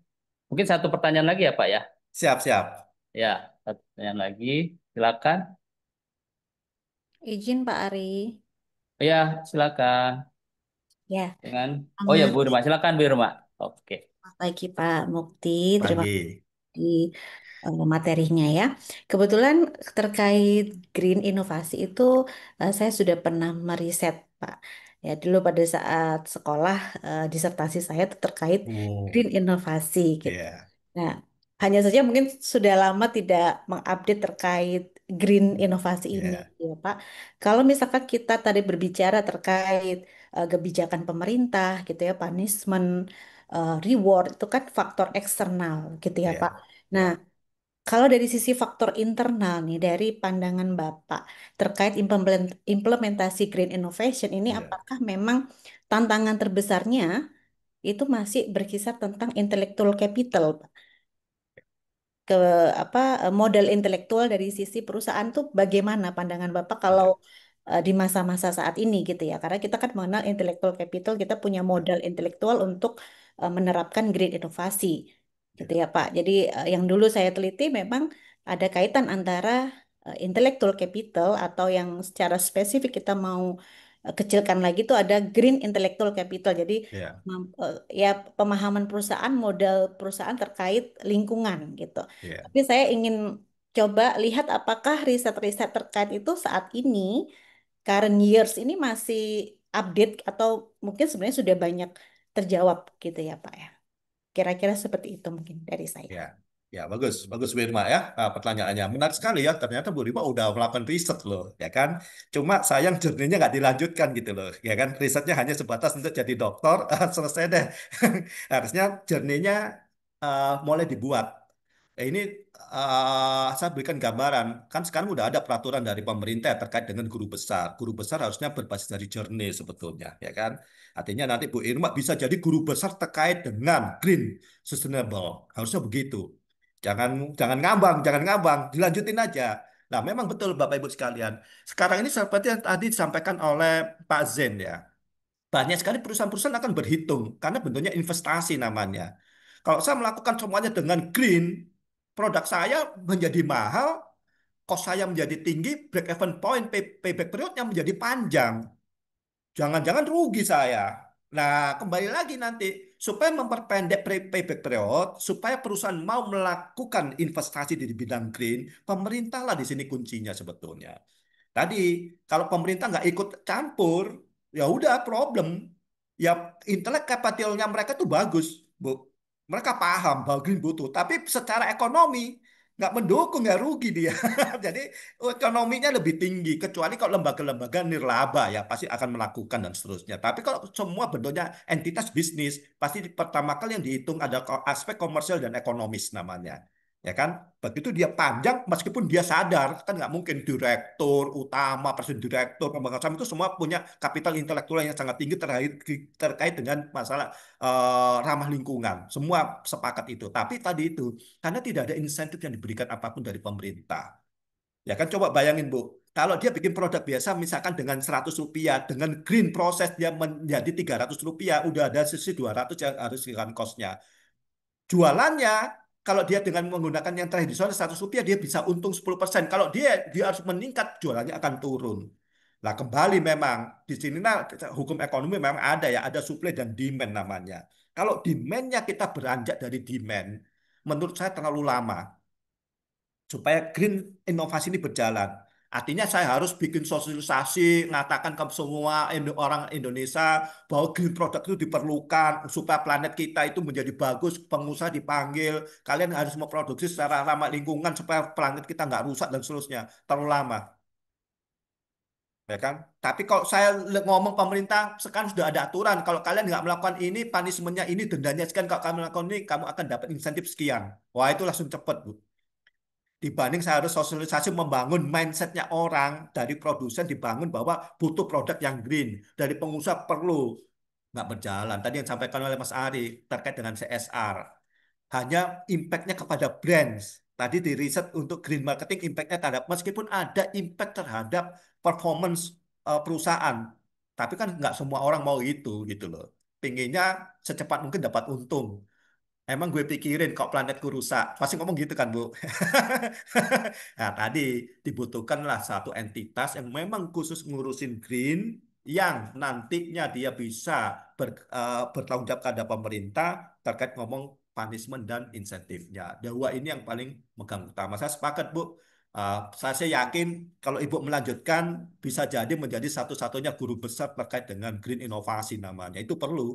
Itulah journey kita diminta sekarang kan sama pemerintah kan harus tentu rumpun ilmunya sampai menjadi guru besar apa bahkan sekarang udah ada aturan tidak bisa dalam satu perguruan tinggi itu guru besar yang sama supaya apa ilmunya berkembang kan sekarang banyak tuh satu kampus profesornya semua marketing semua yang nggak berkembang ilmunya. Nah, nanti Bu Irma bisa, Pak Zin bisa, wah semua bisa menjadi guru besar di bidangnya expertise-nya nantinya begitu. Kalau gitu Bu Irma, saya sepakat. Mohon dilanjutkan Bu ya. Baik, ya terima kasih banyak Pak Mukti Sama-sama, untuk sama-sama, sama-sama Bu informasinya. Ya, Irma. eh, baik Pak Mukti. Bu Irma ini kebetulan Kaprodi Akuntansi di Universitas Oh, Bangunan Jaya. Beliau oke. memang ekspertisnya itu di bidang akuntansi keberlanjutan. Jadi Ah, cakep, sangat sangat inline dengan konsep cakep, green ini karena memang sudah terbiasa dengan green cakep, accounting. Terus cakep. disertasinya kemarin tentang inovasi keberlanjutan. Jadi memang Ah, bagus. eh, sungguh sesuai ya sharing dengan Pak Iya. Pak Mukti. Baik, Bu Irma, terima kasih atas pertanyaan yang diberikan, Terima sungguh kasih luar Pak. biasa. Oke, baik Pak. Sedikit saya menangkap kalau kita mengandalkan pemerintah ya memberikan sebuah reward dalam bentuk insentif, tentu ini kita sama saja berharap pada sesuatu yang belum pasti atau eh, kecil kemungkinan gitu ya Pak ya. Iya, Kalau pemerintah mau memberikan insentif dalam bentuk iya, potongan iya, pajak atau dalam bentuk bentuk lainnya gitu ya Pak ya. Eh, Kalau saya melihatnya ini menjadi tantangan yang berat bagi kita para akademisi. Kita banyak mencurahkan waktu, mencurahkan pemikiran terkait konsep green accounting ini, tapi ujung-ujungnya itu tadi seperti yang disampaikan Pak Jen ya, eh, mentah juga, tidak terpakai juga di di apa di para pelaku praktisi usaha. Nah, tentu dengan belum adanya dukungan dari pemerintah secara langsung dalam bentuk insentif, tidak serta-merta membuat kita eh, berhenti ya Pak ya. Bagaimana mensosialisasikan, bagaimana memberikan gambaran kepada para pelaku bisnis ini pentingnya konsep green accounting ini atau green marketing atau green production dan turunannya yang lainnya. Nah, kira-kira ada tidak Pak ya strategi yang paling efektif tanpa harus menggantungkan pada peranan pemerintah gitu ya dalam menjembatani dunia riset terkait green ini pada para pelaku usaha yang memang eh, memang mereka nantinya mau atau bisa memahami tentang kebutuhan praktek green manajemen, green accounting atau keilmuan-keilmuan green lainnya, Pak. iya. Kira-kira gimana, Pak? Bagus, bagus, bagus Pak Ari ya. Nah, ini menarik ya. Sudah pasti kalau kita bertemu pemerintah tadi ada political will yang agak sulit kita tembus. Kecuali kita ada teman kita ada di Senayan, ya jauh lebih mudah.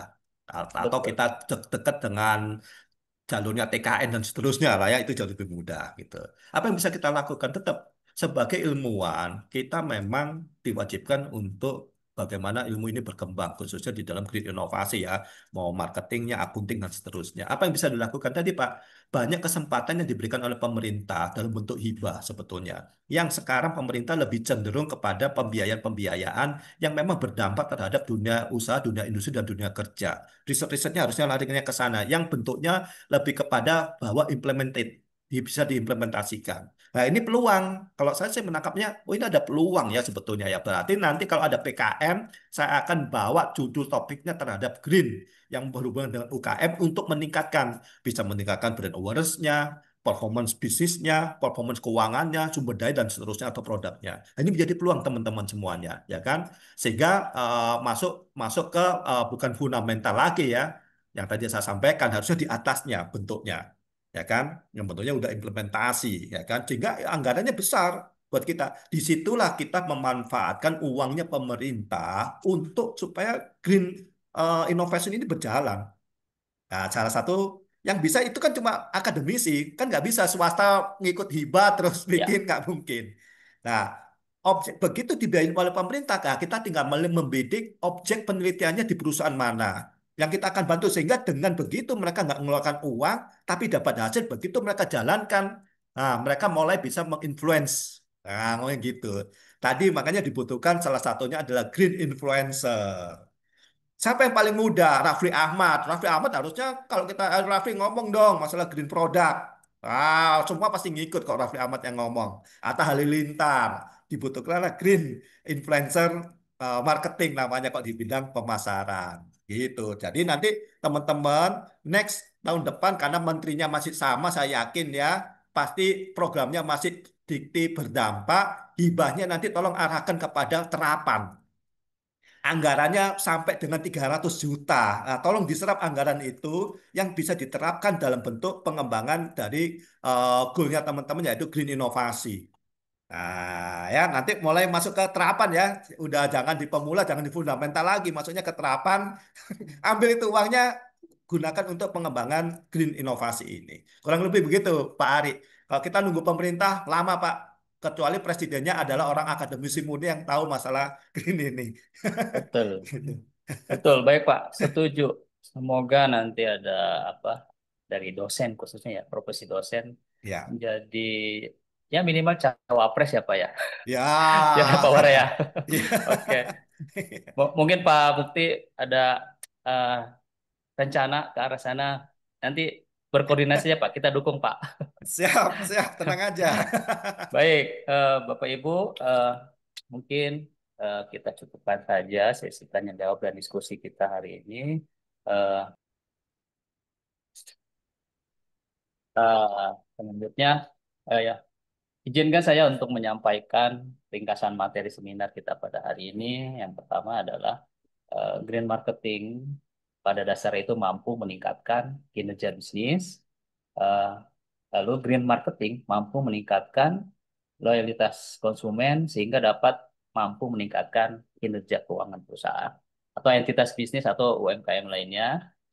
Eh, Tentu kajian tentang green marketing ini atau kajian keilmuan green lainnya sangat terbantu dengan adanya pemanfaatan AI. Tadi Pak Mukti sudah coba sedikit mensimulasikan ya bagaimana proses mapping riset green marketing yang sangat membantu dalam memberikan referensi-referensi topik apa nih yang memang dibutuhkan saat ini dan tentu itu sangat memberikan efisiensi terkait waktu dalam proses penyusunan riset.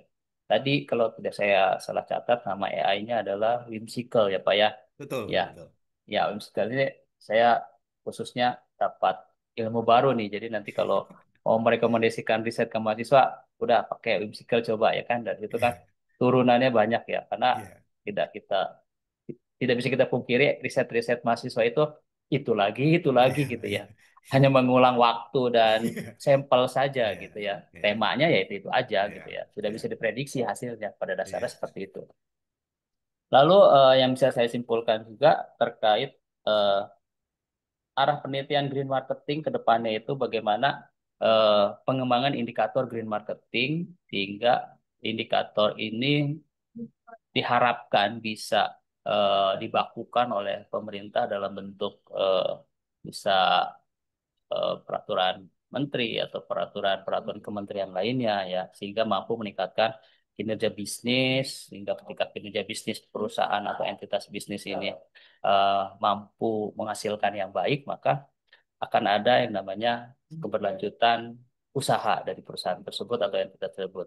Dan tentunya tidak kita tinggalkan bagaimana eh, kinerja keberlanjutan lingkungan yang dihasilkan mulai dari proses produksi, marketing, kinerja perusahaan, dan tentu adalah lingkungan yang tetap terjaga seperti itu. Jangan sampai nanti jatuhnya apa Pak ya? Tadi green washing ya Pak ya? Iya, Ya, greenwashing.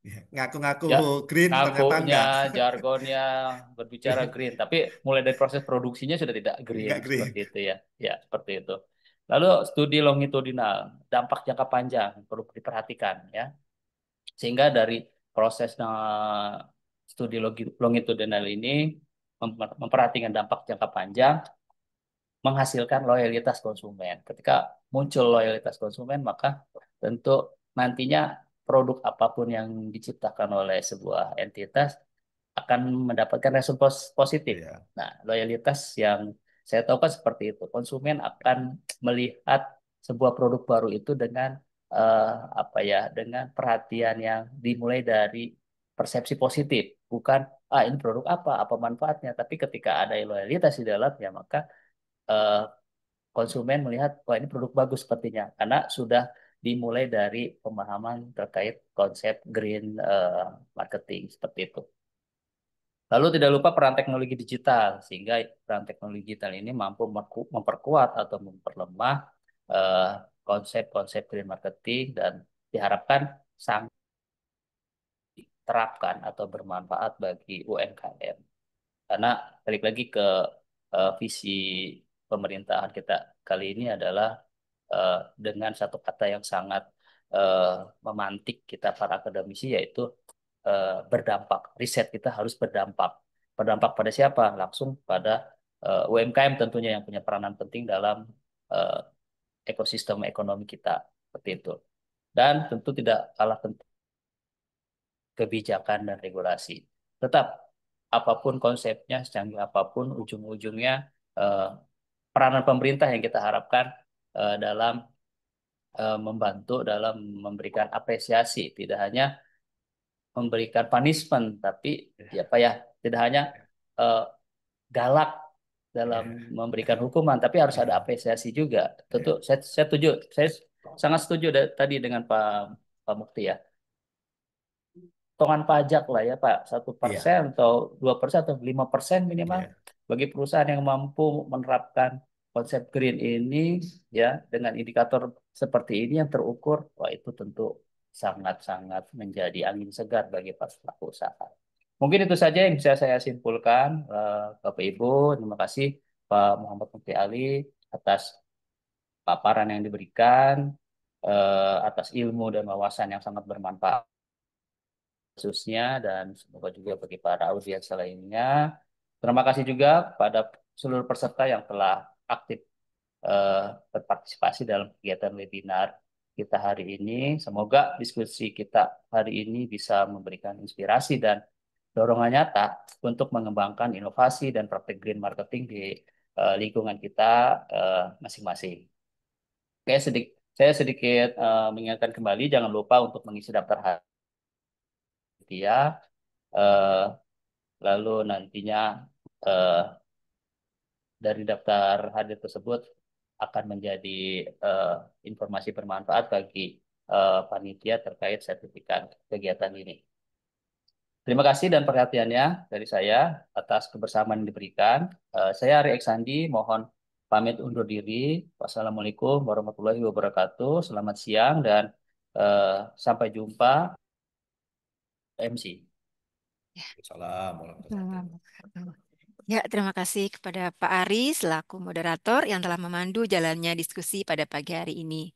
Dan juga terima kasih yang tak terhingga kepada Bapak Dr. Muhammad Mukti Ali atas paparan yang sangat luar biasa, yang sangat komprehensif dan inspiratif, yang membuka wawasan bagi kita semua. Bagi Bapak Ibu yang membutuhkan rekaman acara hari ini, silakan kanal YouTube LPPM UPJ, dan untuk materinya juga akan kami share di website LPPM UPJ. Bapak Ibu semua, sebelum kita akhiri webinar pagi hari ini, kami ingatkan kepada Bapak Ibu untuk memberikan umpan balik terkait kegiatan Urban Growth dan juga Research Week, dan yang belum melakukan presensi dapat melakukan presensi untuk kebutuhan sertifikat dan juga informasi yang lain. Menutup acara hari ini, kami mohon kesediaan Bapak Ibu dan rekan-rekan semua untuk tetap di ruang Zoom sejenak karena kita akan melakukan foto bersama sebagai dokumentasi kegiatan. Untuk kegiatan ini, untuk foto bersama kepada Mas Alit untuk membantu mendokumentasikan acara hari ini. Silakan Mas Alit.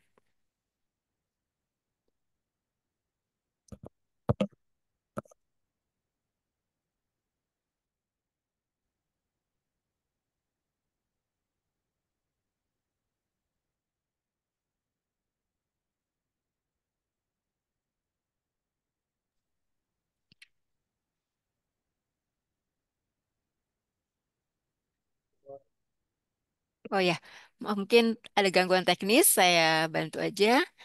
Ya, di sini ada 3 layer. Ya, silakan untuk memberikan senyum terbaiknya, Bapak Ibu. Layer pertama, 1, 2, 3. Layer kedua, 1, 2, 3. Layer ketiga, sudah. Sudah? Ya, sudah. Terima kasih Bapak Ibu untuk acara hari ini. Sekali lagi kami mengucapkan banyak terima kasih atas partisipasi narasumber, moderator, dan peserta acara pagi hari ini. Namun kami tunggu kehadiran Bapak Ibu kembali untuk mengikuti kegiatan webinar pada siang nanti pada webinar series Chapter Urban Culture, kolaborasi LPPM bersama program studi Desain Produk dan Desain Komunikasi Visual yang akan menghadirkan Ibu Dian Surihandayani, founder and designer Kunang Jewelry Studio, dengan topik A Jewelry Movement for Environment and Social Shift pada pukul 14 siang nanti. Saya Fitri selaku MC mengucapkan terima kasih dan mohon maaf apabila ada kekurangan selama acara ini. Sampai jumpa pada kegiatan selanjutnya. Saya tutup dengan wassalamualaikum warahmatullahi wabarakatuh. Waalaikumsalam warahmatullahi wabarakatuh. Waalaikumsalam Terima kasih warahmatullahi Bapak Ibu semuanya. wabarakatuh. Terima kasih Terima semuanya. kasih.